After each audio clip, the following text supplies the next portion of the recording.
Welcome back to Ossining History Storytime, where I tell Ossining history in story form. I'm Joyce Sherrock Cole, Ossining Village Historian. Before we get started, you know what to do. Like and subscribe. So, any animal lovers out there? Hands down, my favorite animal are cats. Who doesn't love a good lion, tiger, or panther? You'll soon see why this story is intriguing to me. Today's story is entitled Lions, Tigers, and Elephants. Oh my. I know what you're thinking. What does this have to do with Osning? Well, you're just going to have to hang around and find out. You know the drill. Grab your snacks and let's get into this story. Let me set the scene for you. Close your eyes. Really, close your eyes. Erase what you know about how Osning looks today. Jump in that way back machine with me, and we're landing in 1927 when seeing a horse gallop down the street was commonplace. Ossining High School was at the old Washington School on Croton Avenue, and there was a lot of undeveloped land. During this time, one of the most popular forms of entertainment was the circus. And Ossining was known for hosting big ring circus acts on our various circus lots. Yeah, we had circus lots in Ossining. Hunter Street, South Highland Avenue, the Slater lot. It's like across diagonal from Nelson Park, a little bit down towards Arcadian. Mount Pleasant Military Academy grounds on State Street, Spring Street today. Well, in the summer of 1927, there was only one circus act slated to perform here. It was the Christie Brothers Five Big Ring Wild Animals Show Circus. Because it was set to be the only circus coming to town that season, it was highly anticipated, and the marketing was intense. I ripped this straight from the headlines. Let me see if I can get you excited like the paper did. Weird residents of the jungle will stalk in heart of city when the Christie Brothers Circus arrives next Friday. Zebras will caper, tigers growl, elephants will trumpet, monkeys chatter, and kindly lions will look on with somber eyes. The gaiety of nations hardly exceeds in joyousness the coming of a big time circus, and the Christie Brothers Circus will be the only circus here this summer. And we'll be here Friday for two performances. There is a hypnotizing influence, a mysterious swirl and swing of things in the spectacular pageantry, in the gallop of the horses and the recklessness of their riders, in the display of savage beasts, the fluttering of banners, the bray of trumpets, and the rattle of the drums that dims the glories of a fleet's reception, or makes tame the coronation of a king. The Christie Brothers Circus is the only one of its magnitude that would still retains the street parade.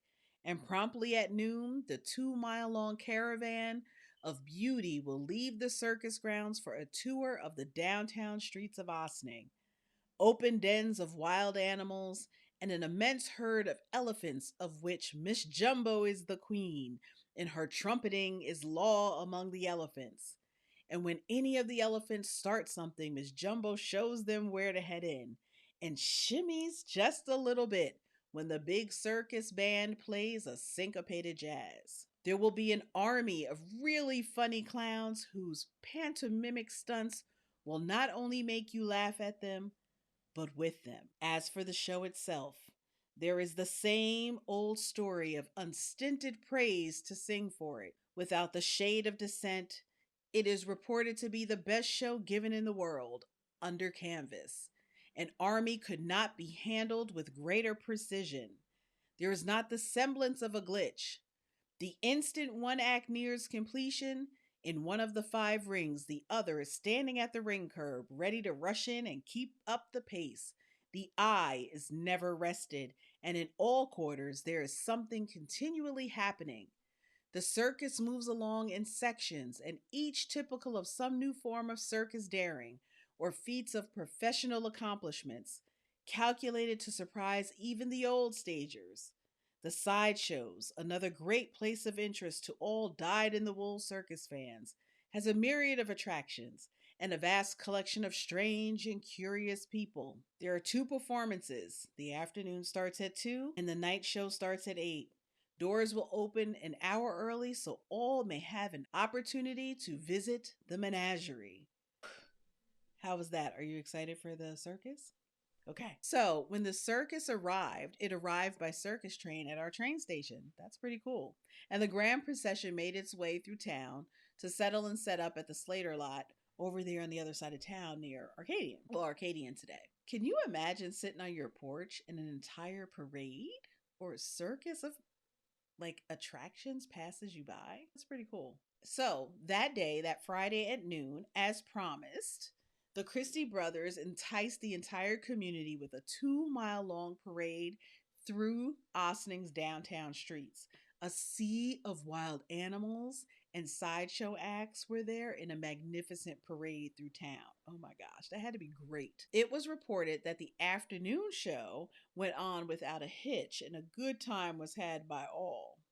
However, the evening act would prove to be very interesting. So at 8 p.m., as promised, they started on time. Circus goers of all kinds throughout the village and surrounding towns filled the seats, eager to see the show, with a special group of animal lovers seated in the front row.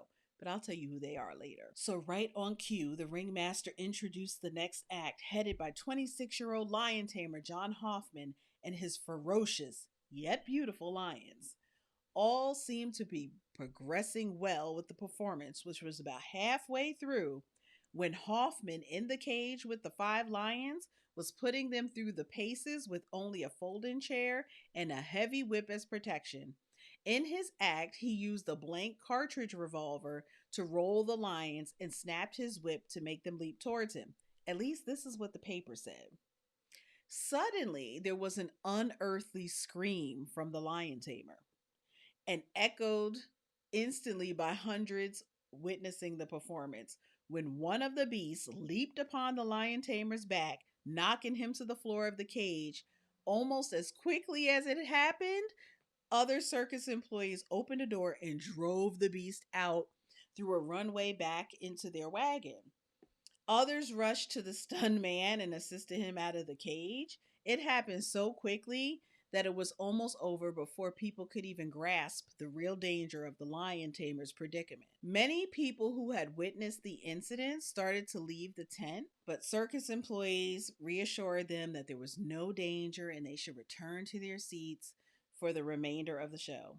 That would not have been me. Would it have been you? It wouldn't have been me. Hoffman was taken to Osning Hospital where he was treated by Dr. Charles Bryant. The lion tamer's arm was badly cut, where a few good teeth of the enraged lion had sunk in. After receiving treatment, he returned back to the circus lot. Well, I guess there was nowhere else for him to return to, so I guess he had to go back. But oh my gosh, the Monday morning headlines was scandalous. It said, "Lion bites tamer, tamer hits lion, now police want him. The Society for the Prevention of Cruelty into Animals agent seeks arrest of tamer hurt on Friday." Oh my gosh. There was a warrant for the arrest of lion tamer John Hoffman for suspected abuse of the lions. Oh, can you believe that happened here? The circus packed up and headed to Beacon for the next show. So remember, they were only here for a day. So apparently, in the Beacon show, with one arm bandaged and useless, Hoffman entered the cage for his afternoon act, but so vicious were the beasts that he was forced to quit the cage hurriedly for fear of being attacked again. At the evening performance, the lion act was omitted completely because of the temper of the beast. The second act, however, in which lionesses were used, it went on. But Chief of Police Alan Keeter of Briarcliff Manor went to Beacon armed with a warrant for Hoffman, charging him with abusing King Leo. Ooh. The chief was looking for his man. Circus men pointed out the cage in which King Leo sat, seemingly contentedly licking his chops, while Hoffman, they said, was reposing in a New York hospital, being all sewn up.